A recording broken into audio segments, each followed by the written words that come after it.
If you have not heard of Vessi before, allow me to tell you about them right now.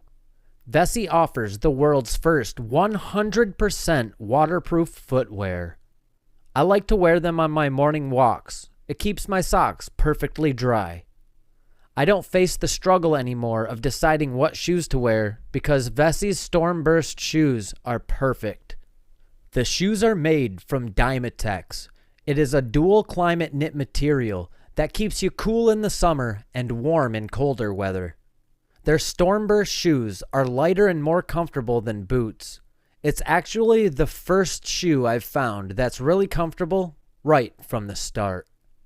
Vessis make a great gift and is an investment to wear all year long. That's why I am proud that they decided to sponsor this video. Check out the Vessi Stormburst and other styles at vessi.com/criminalcore. Get your Vessi sneakers and the size you want now and use code CRIMINALCORE for 15% off your entire order. That's CRIMINALCORE for 15% off your entire order. On August 12th of 1986, a woman's body was found in a swamp in Green Bay, Wisconsin. The woman had been assaulted and strangled. She was quickly identified as 22-year-old Lisa Holstead. Lisa had a 5-year-old son named Jeremy. Investigators collected a DNA sample from her body belonging to the person that took her life. Other than the DNA sample, investigators did not have much to go on, and the case went cold. In 2018, a DNA profile could be created for the sample. Green Bay investigators then sent the profile to a DNA testing company. The company made use of genetic genealogy to create a list of relatives of the suspect. Investigators were then able to narrow it down until they finally found a man who they believed was responsible. Green Bay Police Detective David Graff described the process as basically doing a family tree in reverse. Even though investigators were sure they identified the man they were looking for, they had to be 100% sure. On September 15th of 2020, investigators collected beer cans and cigarettes that were used by the suspect. These items were then sent for DNA testing. The results of these tests confirmed that this man's DNA matched the DNA that was found at the crime scene. His name is Lou Griffin. He has a long history of violence against women and children. Griffin was arrested in 1981 for an unrelated crime. This was unfortunately before police started collecting DNA. In 1986, when he took Lisa's life, he was in the Green Bay area because he was out on parole.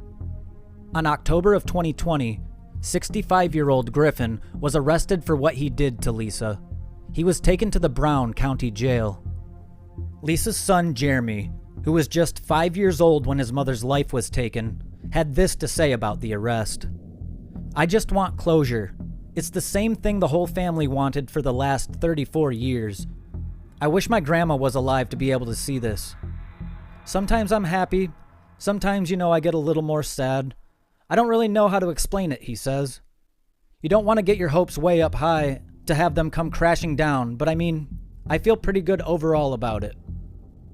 Unfortunately, Lisa's mother passed away a few years ago, never learning who took her daughter's life. The judge set a cash bond of $1 million. Griffin's court hearing was set for December 10th of 2020.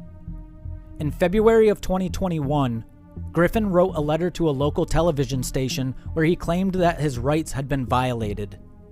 According to him, investigators were falsely accusing him of the crime. He also raised an issue with his $1 million bond.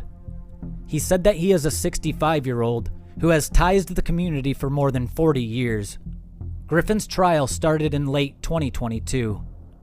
On January 27th of 2023, Lou Griffin pleaded no contest in court. A judge then found him guilty. He will be sentenced on March 27th of 2023.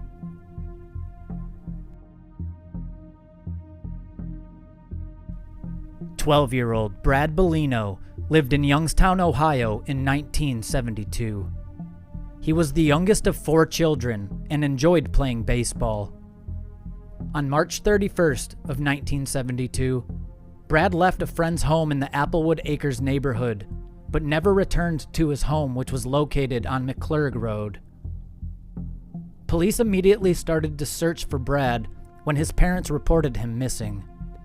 A few days after he was last seen, on April 4th of 1972, his body was found by a trash collector in a dumpster by the Isales in Boardman Plaza. An autopsy determined that Brad had been assaulted and was strangled with a belt that was still around his neck. In spite of police reports of possible leads in the case, help from a psychologist, and a $2,000 reward, investigators were unable to identify who was responsible.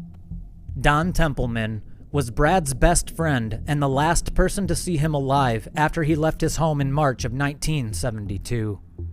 Templeman and Brad were inseparable, even going to the same school, having sleepovers, and playing on the same sports teams. When we started playing baseball together, I was the pitcher, he was the catcher, and my dad was the coach, Templeman said. Many of those days ended with a family dinner at Templeman's house, which also was the case the last day of Brad's life. In the days to follow Brad's disappearance, Templeman's fears were confirmed by a teacher during a math class. "I have some news. The Bellino boy has been found," said Templeman. Everyone cheered and was excited, but then she said, "But he's dead." Boardman police officer Robert Rupp was the one who first arrived at the crime scene and who investigated the case. "I vowed at that time I'd work very hard to find out what happened to him. I thought about that case every day of my life, even after I retired," Rupp said. On January 24th of 2023, Boardman police held a news conference to announce that Brad Bellino's case had been solved. The suspect has been identified as Joseph Norman Hill. He passed away in 2019 of natural causes. Hill was 32 years old at the time of the crime. No link could be found between Hill and the Bellino family. Hill lived on Shadyside Drive in Boardman at the time, but moved to Yucaipa, California in 1978, where he resided until his passing in July of 2019. During his time in Boardman, Hill was a truck driver for a bottled water company. 2 other cold cases involving missing teens occurred during Hill's time in Boardman. These cases include one of 15-year-old Thomas Baird, who was found on Lake Park Road in 1970, and one of 13-year-old David Evans, who went missing in January of 1975. 6 days later, Evans's body was found frozen in the bushes of a parking lot.